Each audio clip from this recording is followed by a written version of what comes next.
All right. Greetings, everyone, and welcome to another exciting EIT webinar. As always, it's always a pleasure to be here. And allow me to congratulate you. Yes, we are in the second half of the year 2024. We've gone through an amazing month of January, February, March, April, May, June, and now we are in July, and it's been an exciting journey. And as I always like to say, it's always important to celebrate your wins, irrespective of how little they may appear. I am Antonia Anyawu, Programs and Learning Officer at Echo Institute of Technology, and it's always exciting to be on call and to host this webinar. Today, my co-host is not here with me, but it's always amazing to host these webinars because we're privileged to meet experts in their field who, out of their free will, come online and share with us from their wealth of experience. We've been talking about, for the last three sections, we've been talking about upskilling yourself, how to position yourself effectively, right? And today's webinar is actually very special and unique because we're going to be having a practical session, and I'm so excited. I want to introduce our guest speaker, but I'll allow her to do the honors. So before I pass the mic over to our amazing guest, who actually has a resume of based on her skills and her expertise, has the resume of she has people who have gotten jobs both locally and internationally based on her service. So I'm going to be giving the mic over to her soon, but I want you to share the link wherever you're streaming this program from. If you're watching on Zoom or via our YouTube channel, just share this link with your colleagues, your friends. Let them know that it's about to go down. I always like to say that your CV is your first impression of who you are to the employers, and you want to represent yourself well. So without talking much, I'm so excited. I'm sure you can sense that.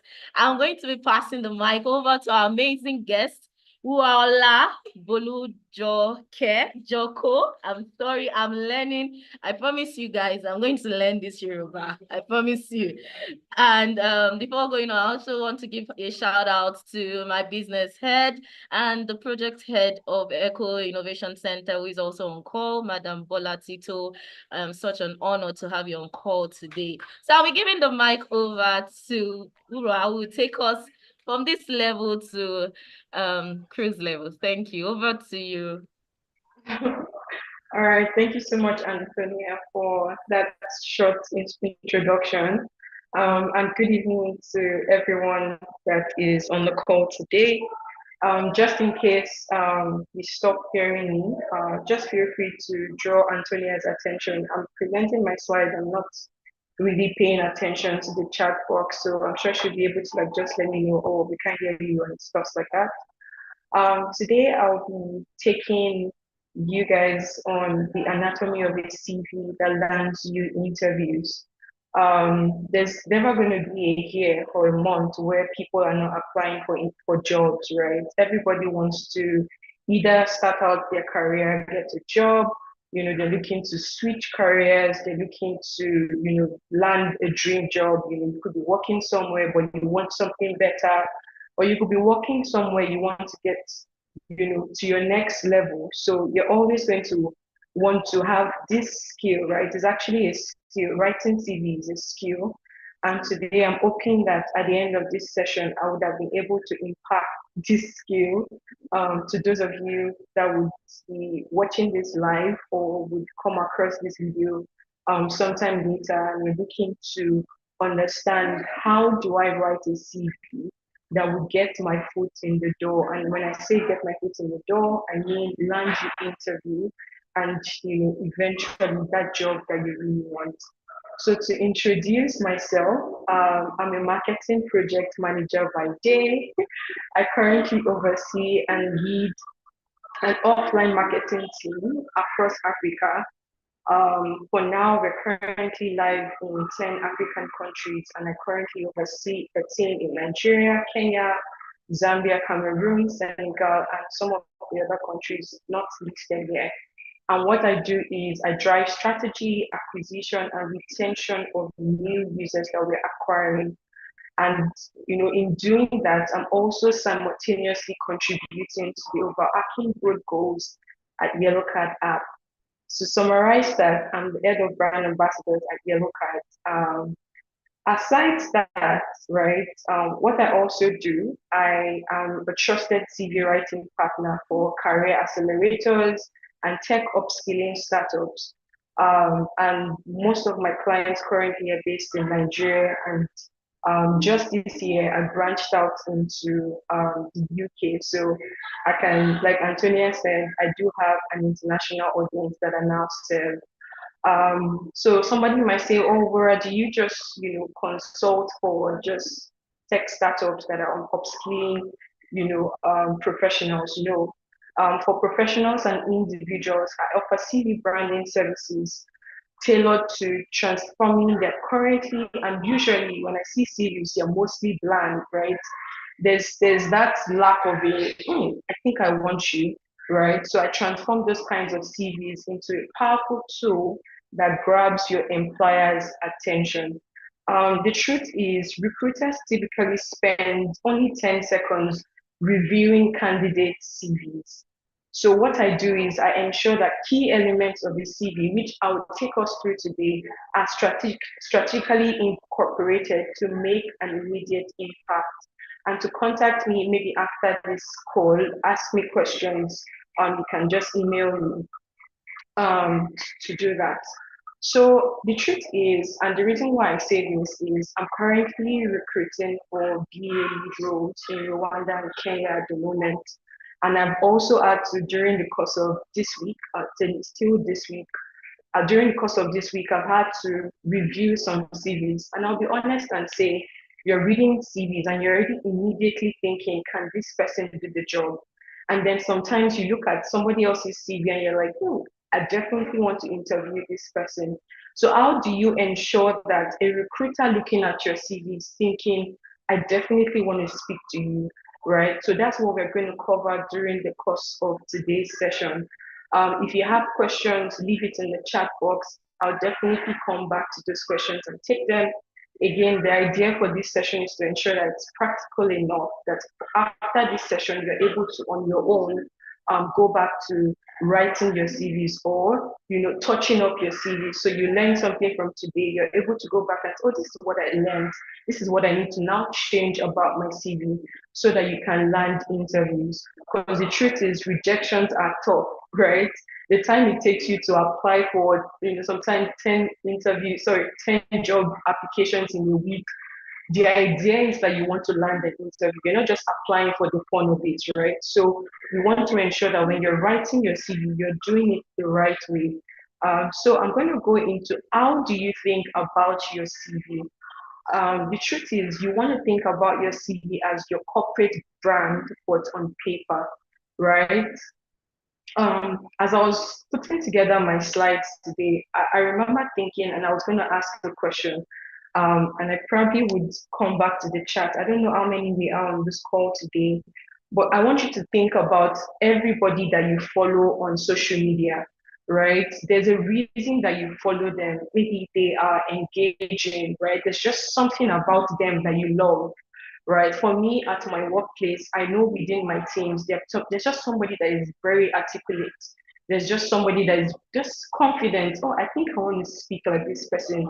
I want to give off the confident vibe like this person. So there are things that do attract you about the influencers that you're following or the person within your current workplace. There's just something that you don't have but the other person has, and that's why you follow the person, right? So it's kind of like a brand that you have. But now the idea of your CV is that you're able to translate on paper, that confidence, right? The things that a recruiter would want to see on paper. So they want to see that you understand the role. They want to see there's a confidence that you can give up. Somebody might say, how do I give up confidence on paper? I'll show you how, right? So you want to show confidence, you want to show authority.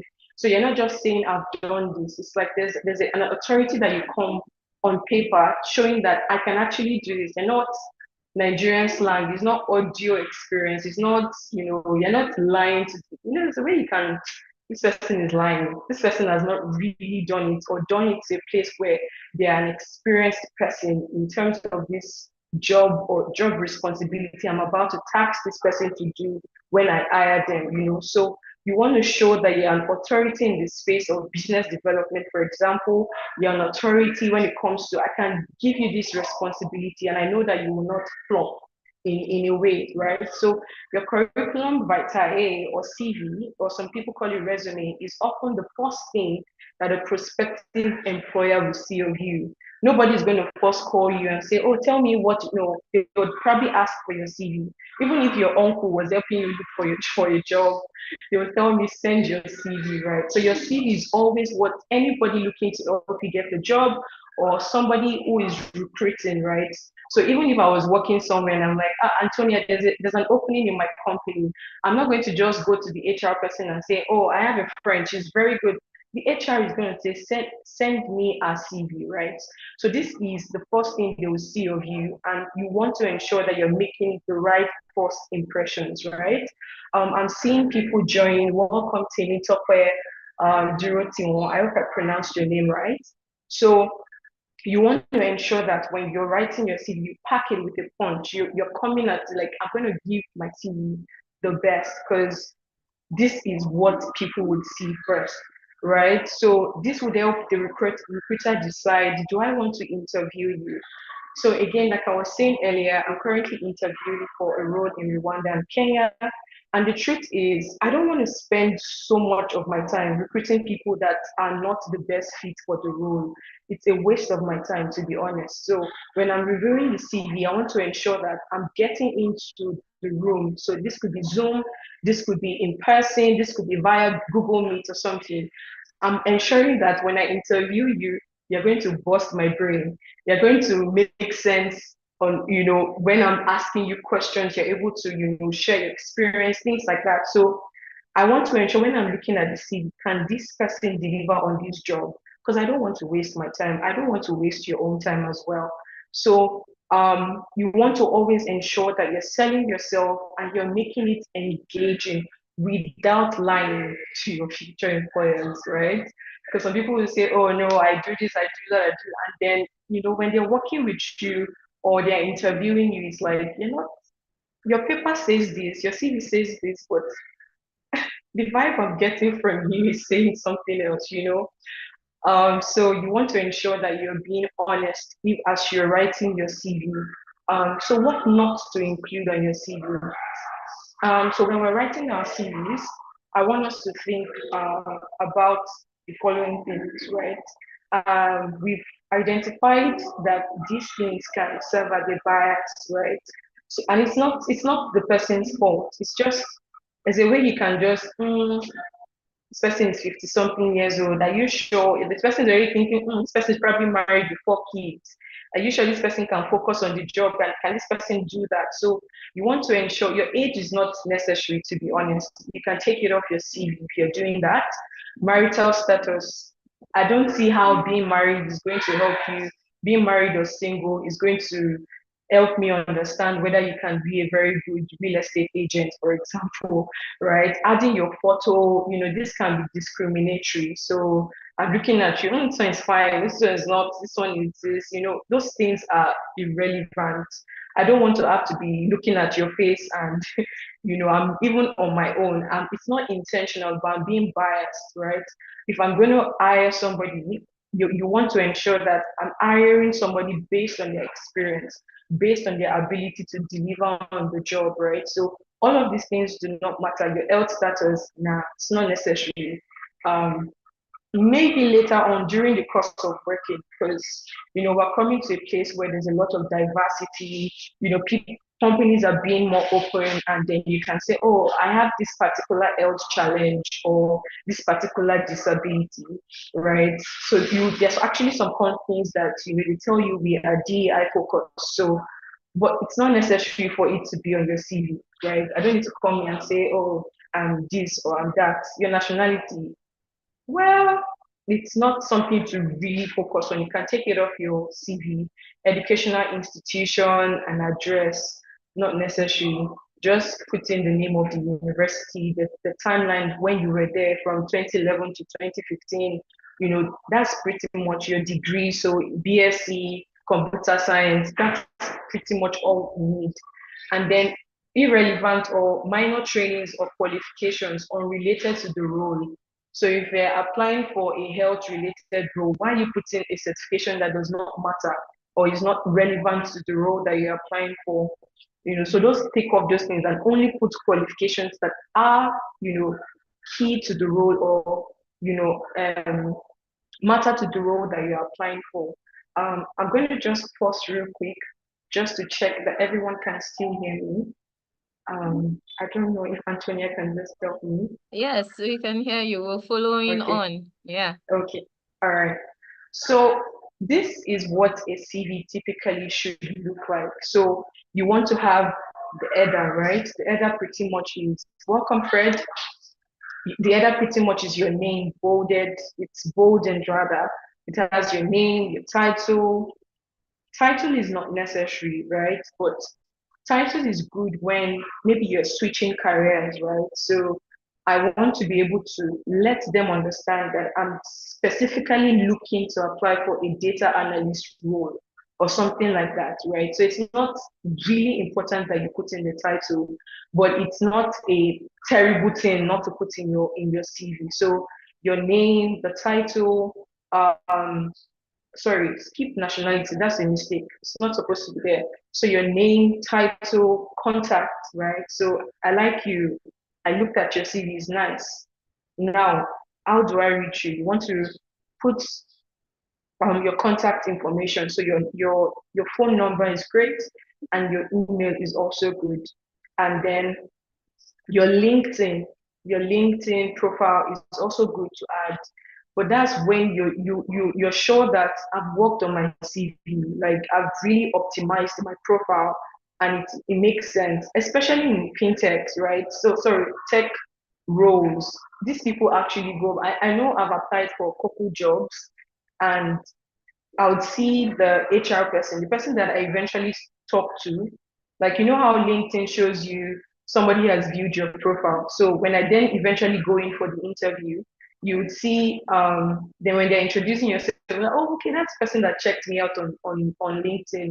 And then there was a particular role I applied for. By the time we're doing okay, no, that's the same role. By the time we're doing the interview, I saw that the CEO, because the second stage of the interview required that the CEO would join. The CEO might not look at your CV, right? They'll just ask that you ensure that what's on your CV is up to date on your LinkedIn as well. I saw that the CEO checked me out. So you want to ensure that your LinkedIn profile is added in there if it is optimized. If not, during the course of this, I'm going to talk more about why that can shoot you can just shoot yourself in the foot by putting a very not optimized LinkedIn profile in there. So your LinkedIn profile is looking good, it's telling everything that it should tell, it's giving what it should give, put it in your CV. You also want to have your executive summary in there. So it's just like a short overview of your entire career. Some of you might have 7 years of experience, 10 years, 13, but it's like a very short, broken down, summed up overview of your entire career. You want to put in your key skills, again, skills relevant to the role that you're applying for, your experience, elaborate on your current and past job experience or career experiences or work experiences relevant to the role. Now, maybe not this particular session, but I know that some of us joining this call or listening to this call sometime later on, you might be maybe working in finance, looking to move into the tech space, right? There's a way that you can actually communicate your, finance or accounting responsibilities or work experience that would still, you know, so because I'm talking about job scopes and responsibilities, right? You can look at a JD and think, how do I communicate that I've done this? But the truth is, for every place that we work, there's something that is being done in role A that you can transfer into role B. You just need to know how to do that. And you want to ensure that if you're switching careers, you're also ensuring that the experience that you have in company A during role A is also, you're putting same, how do I explain it? You're putting same experiences, but it's falling within the scope and the responsibilities of what role B or company B will require of you. There's a way to do it. So I don't want anybody on this call feeling like, oh, my job here was something else, but and now I want to work here. I don't think it's possible. It's very possible when you're switching careers. It's very possible. There's a way you can communicate your experience here to align with what they're asking you to do in this case. Then the other thing you want to do is add achievements. For me personally, I usually would merge my work experience and achievements. Like I don't particularly would do achievements separately and then work experience, so I did this, but these are my key achievements. I would not do that. I'll usually merge it, but it's not bad to want to highlight, I want people to actually see these key achievements. It's not bad to do that, right? And then you want to add in educations, qualifications, and then awards and certifications. It's not always compulsory to add in awards and certifications. So you want to think about what is relevant, what makes sense for this role, and then you're adding those things. If you're an early if you're early in your career, you can even add in hobbies. So I'm bilingual.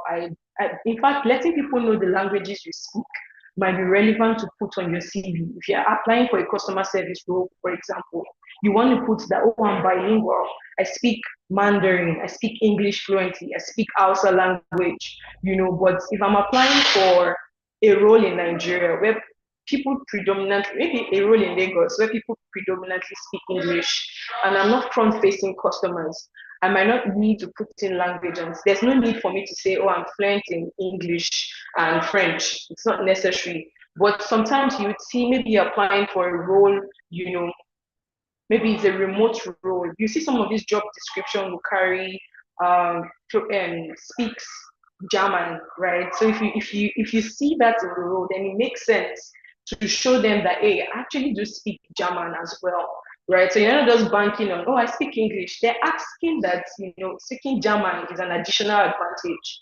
That is a language you can speak. You had it in there, right? So, but the key things that needs to be in your resumes are the header, the executive summary or professional summary, the key skills, your work experience, and educational qualifications and all of that.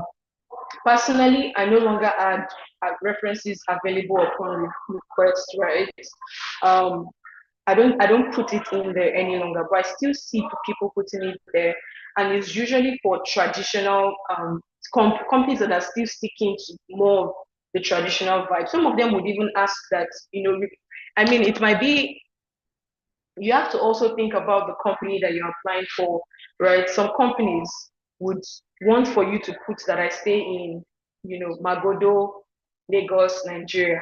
Another company just is fine with Lagos, Nigeria. You know, I'm Yoruba. I was about to say Lagos, Nigeria to okay, To them, it's like Lagos, Nigeria is fine. Katsina, Nigeria, Abuja, Nigeria is okay. While another company would require to know where in Abuja are you located. So you want to also, don't just be like, I beg, they don't this one. No, you want to think about the company that you're working for or looking to work for, the culture there, and then you can just gauge, would putting in my exact location be needed for this job application or not. If we have any questions, just leave it in the chat box. So I know that people sometimes say, but I worked on my CV. Why am I not getting interviews? Or why have I not gotten my dream job? I'm going to pause real quick. Antonia, am I still flowing? Yes, I am flowing. Okay. I was trying to ask for the interpretation of the Yoruba you just speak. I'm still trying to learn the language, so Okay, so thank you.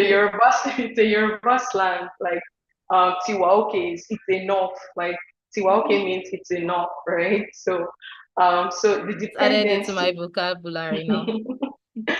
So some of the things you need to also note that, because I know that we're talking about landing interviews, but I had earlier mentioned we're not just applying for jobs so we can get interview. We want the job itself. And I wanted to quickly help us understand the things that we should think about that also matters when you're applying for a job and wanting the interview, things that can actually impact you. There's the human element, which is yourself and the HR person.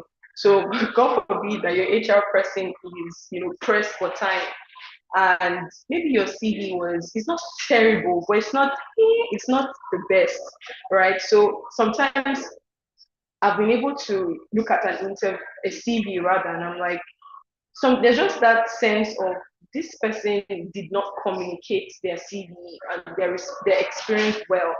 But let me interview this person, right? I think they can do it. There's just some things that, looking at their role and some of the things they put in there, it's not very, I am me now, but it's not terrible either. You might have a recruiter that is just pressed for time. Sometimes recruiters need to like hire urgently for roles, and they don't have the time to be thinking, maybe she can do it, but she just didn't say it well on her CV. So there's the human element of things. There's the technological element of things as well. And when I say technological, I say there's the ATS applicant tracking system. So if your CV is not done properly, that tracking system just weeds you out completely. So there's that. So when you're applying for sending in your CV, you need to think about, I need to impress a human being. I need to ensure that the recruiter seeing my CV is going to be happy, right? And then I put in all the right keywords that would ensure that the applicant tracking system does not throw me out. Then there's the commercial awareness. On your CV, are you showing that you understand the job description or the role you're applying for? Do you have the experience for it? So commercial awareness is actually a skill, right? So people join a job for start a role, for example, and they take no time to develop themselves to stay up to date. There's some roles that used to be called maybe customer service, for example. Now it has what's the word now? You see now there's like variations of that role, an upgrade of customer service. You see customer experience. You see different to the degree that you can keep staying up to date, developing yourself, keeping yourself in the know of what's happening in the corporate world on a day-to-day basis. This tells your employer that you're specifically targeting and interested in that job role. Your LinkedIn profile, like I said, the CEO checked out my profile. And then, before, if they didn't want to interview me, looking at my profile, they'll just, nah, I'm not interested. Let's, not interview this person. Your job application, some of you are so lazy now you apply for your jobs. It's like you're doing nothing. It's like I come to the body of the email, for example, what's making you want to open your CV? Like, and then when you apply for the job, did you tailor your CV? Things like that can hurt your job application process. And then when you do get interviewed, are you prepared for the interview? Did you prepare for the interview? You know, to be honest, most times I remember it was sometime January, we recruited for somebody for a role, operations assistant. And you could tell some people, you just felt like they wrote something somewhere and they were pretty much reading it. Their personality was so flat. I'm going to merge the two into one. They were not taking time to understand the question they were being asked and answer, what they were being asked. They were just, you say A, you're hearing Z. Like, why are you not taking the time to actually understand what the recruiter is asking you? And then somebody probably went and used Chat GPT and was just blowing grammar excessive. It's like, just be simple. Ensure that you're actually communicating with the recruiter. And again, personality and enthusiasm for the role. Except you're applying for a security role where it's like you're supposed to be straight, because I mean, the guys that work in security in my company is like, yes, they're friendly, but they don't need to be too friendly. They just need to like ensure that the company's everything is secure. Maybe those ones might be more, you know, speak about your technical proficiencies, blah blah blah. But you're applying for customer service role and you're just like, yes, my name is Wura and I've been, working in customer service for the past 5 years. You're just very bland and almost boring. The recruiter is already thinking, is this person that would task to be speaking to our customers? There's no personality to you. You're just so it's like the enthusiasm that you even come. You can even help the recruiter. There was one time I did an interview. I was exhausted when I was done because the candidates were, for a lack of word, they seemed bland and boring. It's like at least even you too, when you share story, you engage me. I have questions to ask you. Usually, I lead my interviews. I know what to say. In fact, I'm sharing stories that is helping you. That's what is you would interview me and ask questions around what I've told you, not the recruiter just being the one leading, you're just following. With the way you engage them, with the way you converse with them, communicate with them, you can actually lead the interview and not the other way around. So I've had interviews where me and my colleagues interviewing, they're just like, yo, I'm done. Let's continue tomorrow. I don't have energy for another interview. Mura, please give me space one day apart because this is too much. Interviewing is not always very easy. But you want to ensure you bring personality, help the recruiter as well. Aside all of the plenty things you put on your CV, you're looking for somewhere to, how you want to be able to have a good colleague, colleague that can actually relate with. You do, People that are usually snobby and just you probably want to avoid those kinds of people. So sort of some things that people don't think about. They just think, oh, she may have applied for the job. Did you do all of these things well? Did you think about all of these things and how they factor into you getting the interview and eventually the job? Antonia, would you want me to pause for questions or should I just continue? All right. Thank you so much. It's really a very insightful session. So, I personally have learned some things from the session. So, like our speaker said, if you have a question, kindly post it on the chat. I think you can also react. You can use the reaction emojis. You can raise your hand and we would select you so that we can get as much as we can from our speaker. And I'm sure she would also want to know your feedbacks, so that she knows that she's actually informing us and educating us and we're actually assimilating all that she's sharing with us. So you can use the reaction emoji and you can also use the chat box. For those of you that are in our community, you can post your questions also in the community and you can also send it to me on WhatsApp. I'll be posting it on the chat box. So I think you Okay. can actually continue. Yeah. Okay. All right. Thank you so much. So to the practical aspect of I mean that's why everybody is here, right? Again, as you write your CV, I want you to ask yourself these questions. Does my current CV, right? So one thing sometimes with applying for jobs, you can just get tired, right? So you worked on one CV last year and you're like, you saw a role that is juicy. I think I can do this. But you need to be able to ask yourself, this CV that I wrote or updated since last year or 5 months ago, does it reflect or show that I understand the role I am applying for? If your answer is no, please muster strength to go and update your CV or get somebody to do it for you. Because again, I look at the CV, I look at the job description. If there's a disparity between the two, you're not getting an interview. It just shows like, did this person even, you're not even giving off the right impression because it's like, this person was just lazy. If I give them a task I can already see a future where they're just nonchalant and very, about the responsibility you've been given. So ask yourself, does my current CV show that I understand the role I am applying for? Number two, welcome, David. Number two, am I properly communicating my value on paper? What vibe am I giving off on my CV? So there's one thing that people don't know, especially when maybe you're now ready for top level roles. You can't sound like someone that is a beginner. There's a way that you would speak or communicate your experience on paper that should be different from someone that is entry level. That should be different from someone that is, needs level experience. You're applying for director role. You're sounding like 3 years experience on your paper, so you need to think about these things. So you have to think about, yes, I've done all these things, right? But how do I, if I'm applying for a leadership role, communicate that I'm ready for leadership, not entry level. So you always want to be, if you're looking for a mid-level role, please update your CV.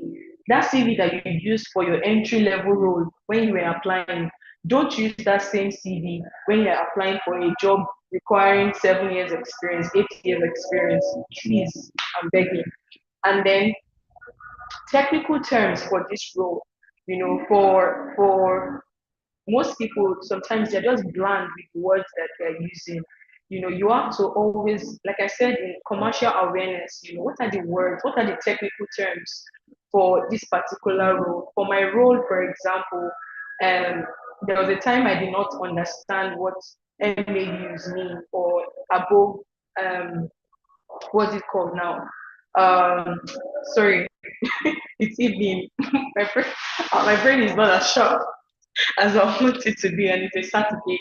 I'm trying to think of some technical terms, maybe like nothing's coming to mind right now, apologies. But you need to be able to think of the technical things relating to this particular role and put that on your CV. I've put in here a CV template. I don't know if this CV, this slide will be shared, so it's clickable. We're going to look at this together. This CV template. This is what we'll be going over for the purpose of today's call. And then I'll share some thoughts on the CVs that I was given. Antonia, can you see this Google Doc that I have opened? Yes, we can see the Google Doc carrying Okay. your name on it. Okay. So like I had said earlier, for me, I would put just Lagos, Nigeria. I work fully remote, right? And even before I was working fully remote, um, I would just leave Lagos, Nigeria because, again, depending on the company, most of the companies I was applying for, it didn't require that I let them know I stay in K2 or Mile 12. Lagos, Nigeria is okay. Then I put my email, phone number, and then my LinkedIn profile.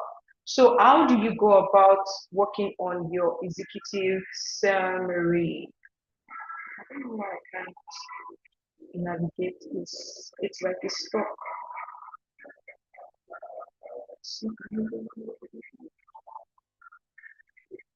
Can you still see my slide? I'm unable to click on Yes, anything. we can see it. Let me refresh. I can't do anything, sadly. Okay, maybe you stop sharing and then share again. Okay. Yes. Sorry guys, apologies, just being thoughtful.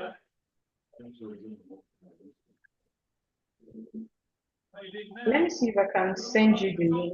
If you can All share right. it. I don't know. My screen seems to have frozen. I don't understand why. All right. You can share me the link. I'll try to share it from my end.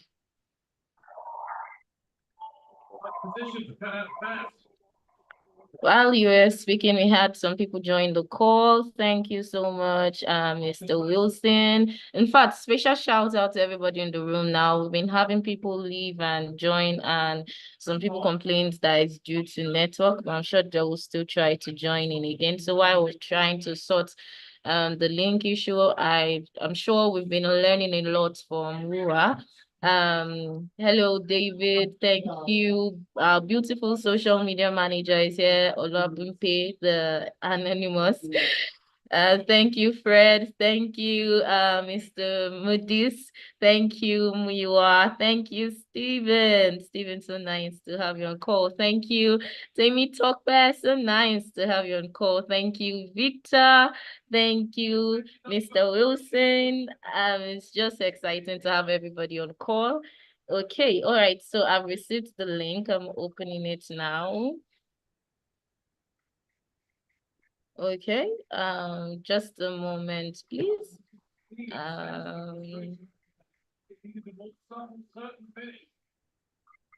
Okay,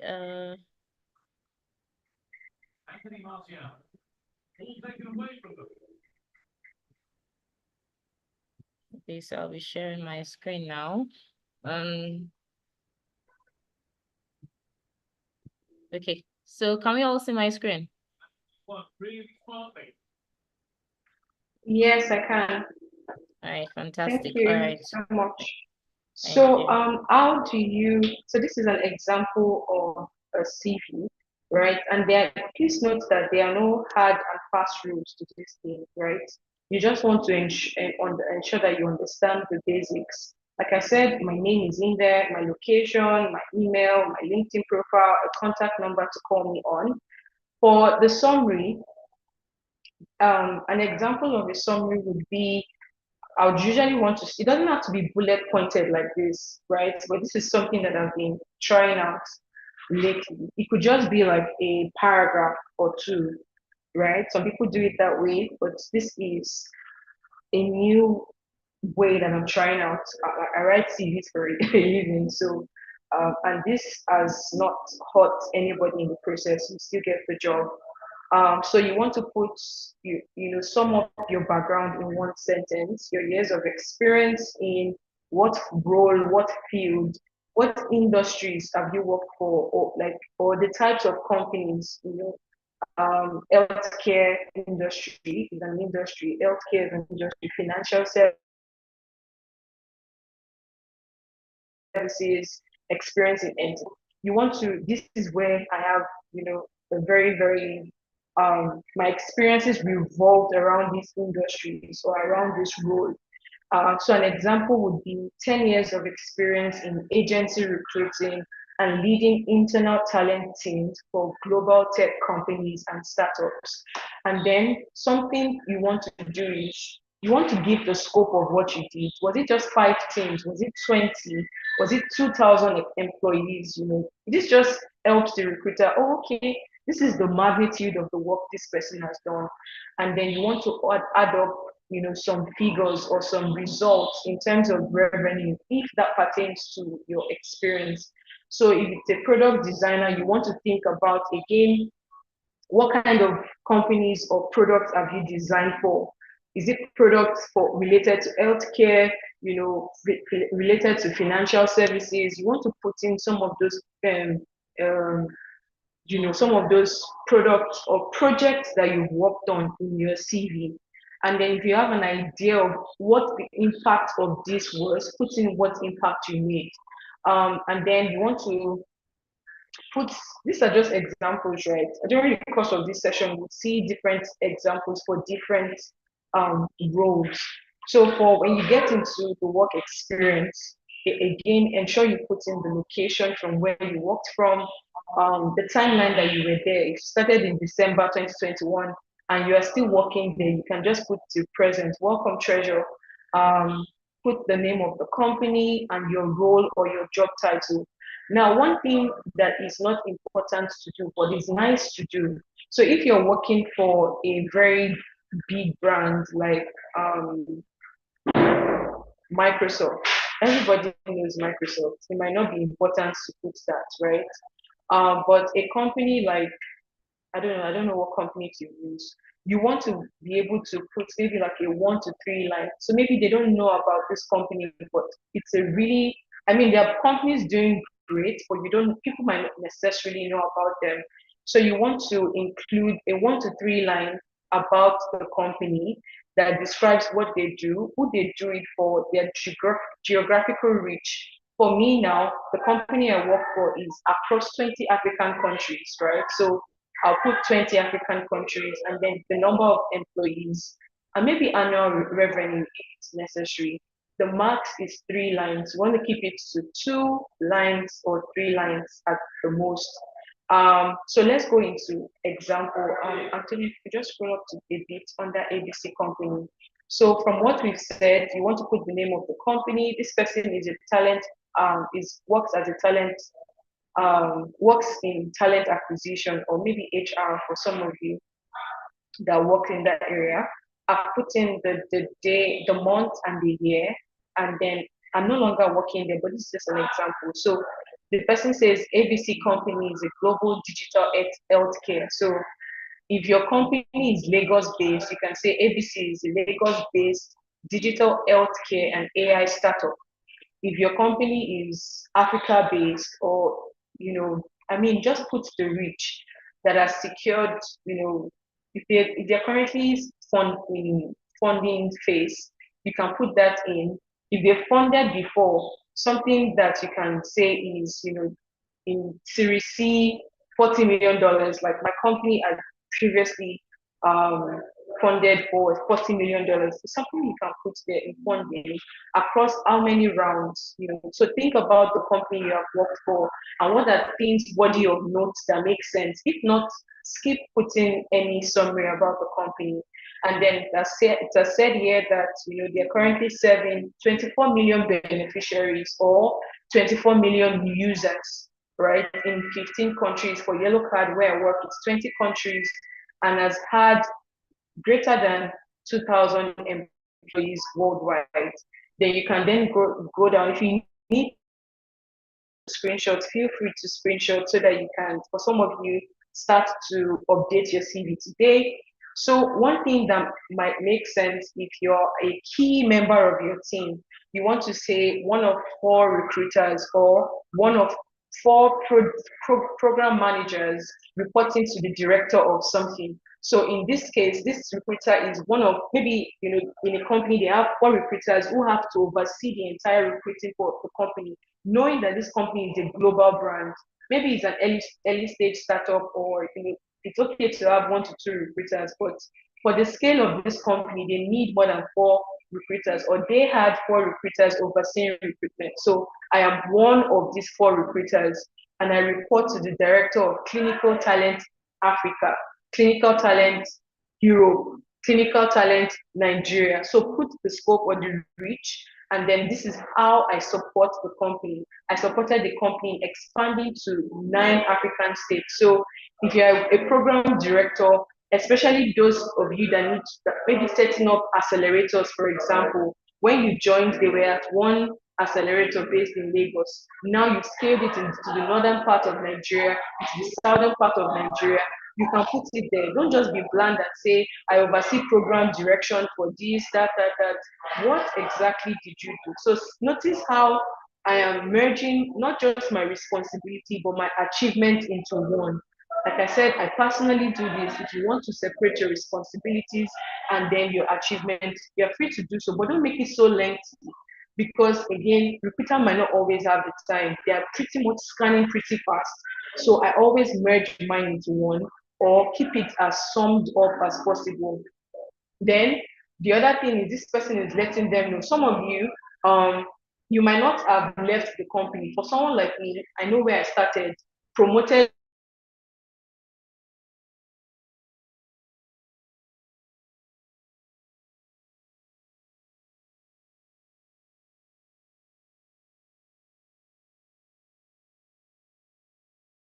to head of brand and start to do what functions did you support? That's something that you can put in there. And then what type of people were you recruiting for on behalf of the company? What did you do? What was an impact?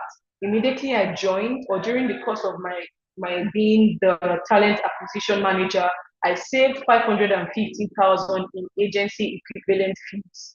Things like that, right? Another example is for human resources. Let's go up a bit. This person again as no, sorry, down to human resources example. Again, letting the HR person understand the scope of your work. These are the people that I interface with. So maybe not one of three HR managers, but I oversee the team. You can let them know you're overseeing a team and that you are able to maybe work with cross-functional teams. For example, who are the teams that you work with? Is it product? Is it engineering? Is it sales? You can put that in there, that you are one of the key leaders, that and then you show that you interface with these other departments, or that you are tasked with stakeholder engagement. But don't just, who are the stakeholders? Don't just say stakeholder engagement. So the stakeholder could be the director of HR, could be, so feel free to name names of roles. It doesn't always have to be this. But for me, I'll personally put the scope of my work, right? And then what are the impacts that you made? Supported the onboarding process of how many people? So support onboarding process, payroll. They're just bland, right? They're not telling me the scope or the capacity to which you worked in. So I won't just say I support the onboarding process. I created a new compensation and career development structure. I want the recruiter to know the impact that I made. So that's something that I will put in there. Supported the onboarding process for over 100 new hires, for over 10 hires within the space of 6 months, or in 2019. Or do you understand? I hope you guys understand, so far. So don't just list responsibilities, because I know that one of the CVs that I reviewed, yes, the person tried in showing the impact, but it was pretty much, this is what I did, this is what I did, but there was no impact to the work that they were doing at the company that they worked. So let's scroll up to an example for a sales, maybe a sales executive at GHI. This person is saying, you can come and say, I manage the sales team at, da da da, but now you want to say, what is the scope of the work that you were doing? Because you could be responsible for different things, right? So I'm here saying, yes, I manage the sales team, but I want the recruiter to know the capacity of the work that I'm doing, because managing 20 people is not beans. It's not something, it's not an easy work. So I want the person to know that I can take on leadership roles. This is communicating you're a leader, right? I'm not going to know it if you don't show me. So show me how you are. Because if you're going to be a sales manager, for example, your CV should communicate leadership in some sense. Your CV should communicate that you can be responsible for achieving key KPIs within the company, right? So this person has done that and has showed us the scope of that. So I didn't just drive sales growth. What sales growth did you drive? And the person has answered me. So as a recruiter, I'm thinking, he said you drove sales growth, but what growth did you actually drive? This person is not allowing me think. I'm seeing all of the answers that I need. So if I say I grew the sales growth to 2,000 plus small and medium businesses, now it could be that when I joined, they were at 100. Now I'm showing on the second place the level or the percentage in the growth. So this person says, yes, 2,000 people,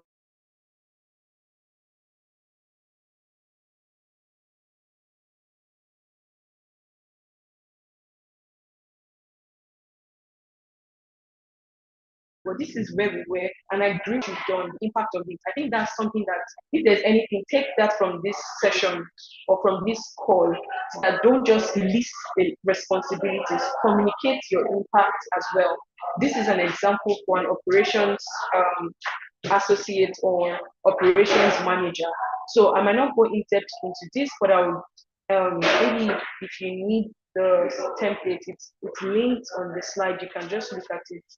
So I'm going to start to move faster, but this you see different examples of roles and how to communicate what you do. I'm going to have us look at. Let me try and see if I can share my screen again. Antonia, can you stop sharing? I'm going to try and share my screen again. I hope it does work. If not, for the CV that I was tasked to review, I seem to not be able to I seem to not be able to still click on my screens. So one thing I noticed about the CVs that I reviewed was there was somebody's CV that was about 6 pages.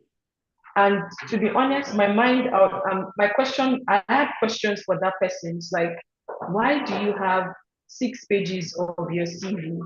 Like, except you're experienced, right? Except you're looking to a very, very senior management role, depending on the company, you do not need 6 pages. 2 pages is fine. A page is fine if you're entry level. 2 pages if you're entry moving into mid level, right? 3 pages at most. Again, depending on if the company is very traditional, I don't even understand why 6 pages is necessary, to be honest. That's too lengthy of a CV. As a recruiter, I am not going to look at 6 pages. Your first page is enough for me to decide, do I want to continue reading? So your first page lets me know, do I want to continue going through this? And then it wasn't very legible. It wasn't easy to read. What I noticed from that particular CV, it wasn't easy to read. So that's something you need to also think about. Is this CV easy to read? I'm going to my slide to look at the thoughts that I left. I was hoping that I don't know why my screen has frozen. It's weird. And then, like I said, I think I mentioned most of the things you need to know. If you're applying for a leadership role, your choice of words needs to communicate, hey, I can do it, I can do this, I can do this role fantastically. You're not applying for a leadership role, but you're sounding like support staff. Do you understand? I hope you guys understand. There's choice of words where it has to be, you have to communicate in a way that shows I'm ready for leadership. So when you're applying for leadership, look at your current CV and say, does this look leadership in, right? Is this showing this person as or is ready for a leadership role? So those are some things that you need to also note. Then the person was listing their skills and just kept listing, like add 10 different skills and listed it line until the CV that should have been 1 page became 2 pages. So for that kind of thing, I'll advise that you actually put your CV in a column. So highlight that text and then select the 2 columns. So it takes your CV from being this long into shortened and then side by side. So I always appreciate a very compacted CV, still easy to read, but not too lengthy. So I think those are some things that I did notice. Like I said earlier, the person was not showing impact, was pretty much listing responsibilities. I work in marketing, right? So when you tell me you're a digital marketing specialist, the responsibilities or the things you said were your experience, it wasn't communicating specialist. That's something I also noticed from this person's CV. You're saying you're a specialist, but you're sounding like someone that is entry level, right? A digital marketing specialist is not just a social media person. Why do you think being a digital marketing specialist is just I worked on social media? No, it means you don't even understand who a digital marketing specialist is. So I would advise that you actually understand the role. Look at the job description. I was hoping to show you guys how to understand the job description because anything that you do has to show that you understand the job description. But I don't know why my laptop has seemed to freeze. It has I, frozen. I've been trying to get your attention. I've got my hands Oh, raised up. okay. Yes. Um, it's always fascinating how time flies, almost an hour already, but I'll just Wow. employ us like for a 5 minutes break. We have a lot of questions coming in via chat, Wow. and I've Okay. been trying to write them down, but at some point I was about to ask you, are you peeping in the questions? Because you already addressed some of the questions. For example, we had Praise who was asking how she can create an executive summary without much experience, how she can create a compelling executive summary without much experience. We also have someone ask if he can use Canva and designs for his CV, as in to make it look nice. We also have, I think you already addressed this. You asked, someone asked, how many pages should my CV be? We also have another question. Hello, I have over 6 years of experience and my CV is about 9 pages. What's your take on this? And again, I am not an entry level. This person is more senior level. So what's your take on this? Again, just so the questions are fresh. Praise is asking how she can create an executive summary without much a compelling executive summary Executive without summary. Okay. mm, So I think the reason why you might think I'm addressing the questions is because these are things that I've seen over and over again. So somebody reaches out to me, I want my CV touched on or worked on. These are things I've seen over and over again. To answer the question about, I don't have much experience.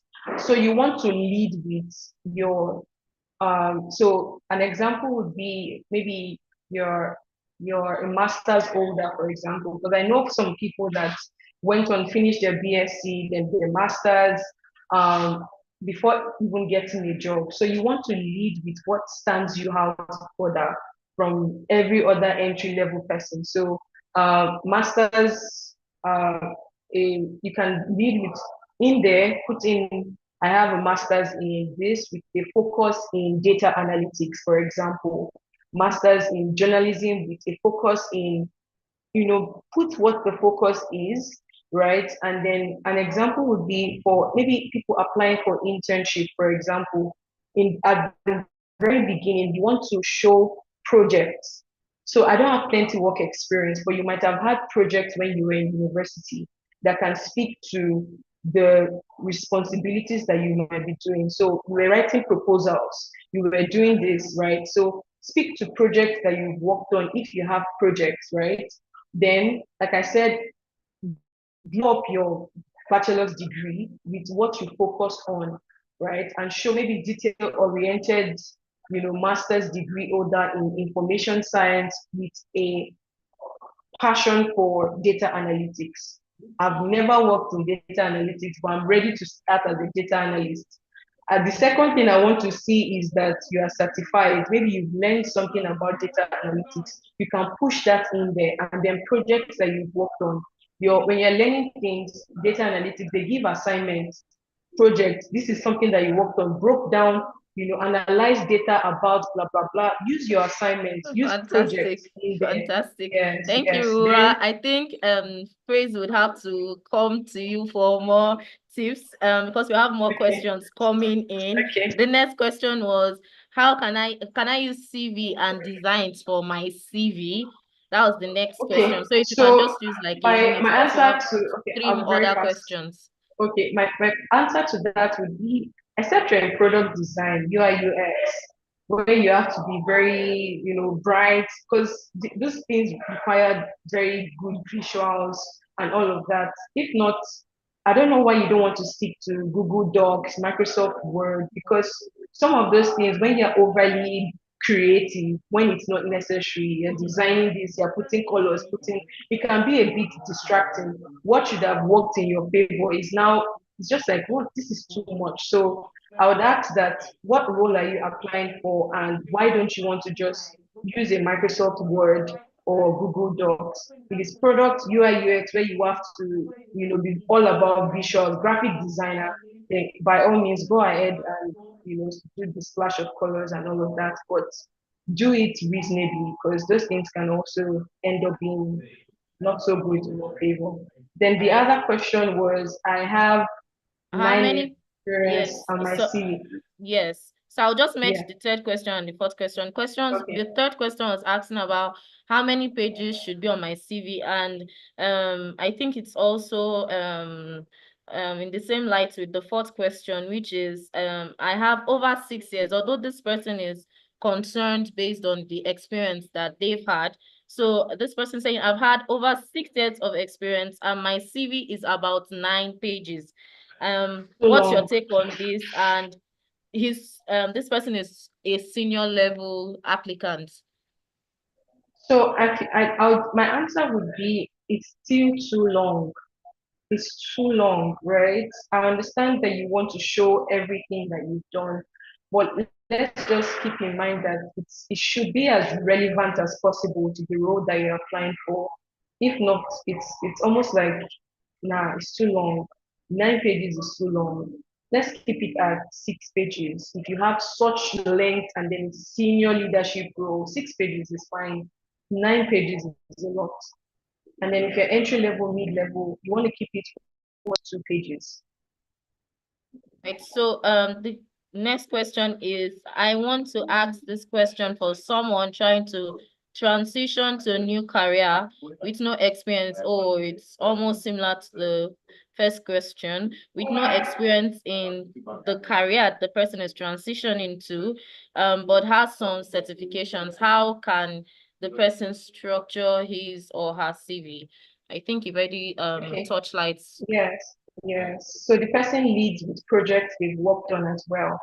And also, there are different kinds of CVs. There's something called the functional CV, where you're showing functions and not particularly responsibilities. So if they're asking you to review or coordinate something, there's definitely areas in your previous job where you were coordinating things. So you want to highlight how you coordinated. So what I would do is, instead of listing all of these bullet points, again, there was something, one of the CVs you shared with me. I would have hoped to be able to share it. That person did that thing correctly. So this person was under HR reporting, under performance management. So the person bolded what performance management, that's a function and HR should perform. They listed below how they were, maybe optimizing, team performance and things like that. So that's something you can use or leverage if you're transitioning career. So if they're asking for leadership and all of that, show how you were a leader in your previous role. So you want to bold in all of the things they're particularly interested in this new role and show your transferable skills on your CV. So that's what I would advise. Again, I don't know what's wrong with my screen. I would have loved to show you how to do it. Thank you so much. All right, everybody, we have a last question that says, I paid 10,000. I paid 10,000 for a CV review, and the person asked for my photograph and used table elements. Okay. Well, we don't have enough time to tackle these questions, but I'm sure you can go to LinkedIn and reach out to Rura. She'll be more than delighted to help you out. So you can just go to our post and you would see a link. You can just click on her name and it will redirect you to her page. And just mention that you met her through the EIT webinar. I'm sure you would get some sort of discount for that. Thank you so much, Rura, for being our guest today and for taking us through the anatomy of a CV and strategies that can guarantee us to get an interview. It's been insightful. It's 8 minutes past the call time, and we always like to stick to time out of respect for our audience's schedule. So thank you so much. Also to our beautiful, thank you, Temi Tokwe. Thank you so much for this impactful section. Thank you so much. Thank you, everyone. Thank you, our audience, for making this so lively, interactive, and fun. We hope to see you again. Thank you, Stephen. Thank you. Thank you. Yes. Thank you. Thank you, everyone. I have to end it right now. Thank you. Thank you, Ruwa, once more. Bye, everybody. Thank you so Enjoy much. your weekend. Thank you. You too.